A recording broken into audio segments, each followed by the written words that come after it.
এই মাসেরই 12 তারিখে প্রথম আমরা একটা জিনিস নোটিশে আসে যে লেকচুমনি থেকে একটা বাইক চুরি হয় এবং এটা চুরি হয়েছে সেটা আমরা কনফার্ম হতে পারি। তাছাড়াও এর আগে গত মাসে মানে নভেম্বর মাসেও কয়েকটা বাইক মিসিং ছিল। তো সব মিলিয়ে আমরা যখন লেকচুমনির কেসটা নিয়ে যখন আমরা মনোযোগ সহকারে ওসি রানা চ্যাটার্জির নেতৃত্বে একটা টিম তৈরি করি, টিম অনুযায়ী সেখানে কাজ করতে শুরু করে এবং একজনকে ধরা হয় এবং এটা কনফার্ম হয়েছিল যে এটা চুরি হয়েছে এবং একজনকে ধরার পর দেখা যায় যে এটাতে একটা টোটালি গ্যাং কাজ করছে। তো গ্যাং মেম্বার 5-6 জনের গ্যাং মেম্বার। তো বিভিন্নভাবে জিজ্ঞাসাবাদের পর 4 জনকে অ্যারেস্ট করা সম্ভব হয়েছে এই ক্ষেত্রে। এদেরকে যখন থরোলি জিজ্ঞাসা করা হয় তাতে আরও 4টি বাইক রিকভারি করা হয়, যেগুলি গত নভেম্বর মাসে অক্টোবর মাসে বিভিন্ন জায়গাতে মিসিং হয়েছিল, বিশেষ করে লঙ্কামুড়া, তারপর রামনগর বর্ডারিং এরিয়া থেকে এবং জয়পুর এবং বটতলা।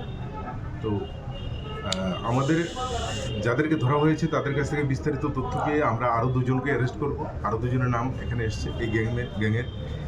শুধু তাই না, এই চুরির ব্যাগ দিয়ে ওরা কোথাও কোথাও ছিনতাইয়ের কাজও করেছে। বিশেষ করে বাইক নাম্বার 6633 যে বাইকটা আছে এটা দিয়ে ওরা ছিনতাইয়ের কাজও করেছে।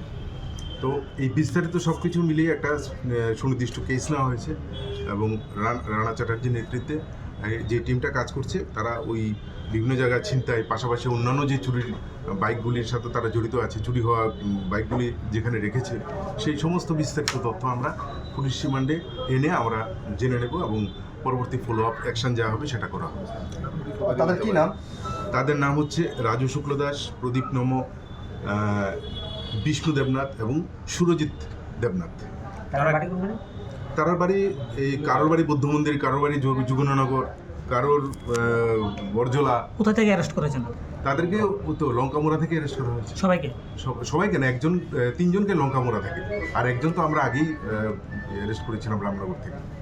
বাইকগুলো কোথা থেকে উদ্ধার করা হয়েছে? বাইকগুলি সেই বিশেষ করে লঙ্কামোড়া থেকে 3টি বাইক পাওয়া যায়। মালিকদের কোনো হ্যাঁ, সব মালিক টালিক সব কিছু আমরা আসামি আরো অনেক কয়েকজন আছে, তাদেরকে আমরা খুঁজছি এবং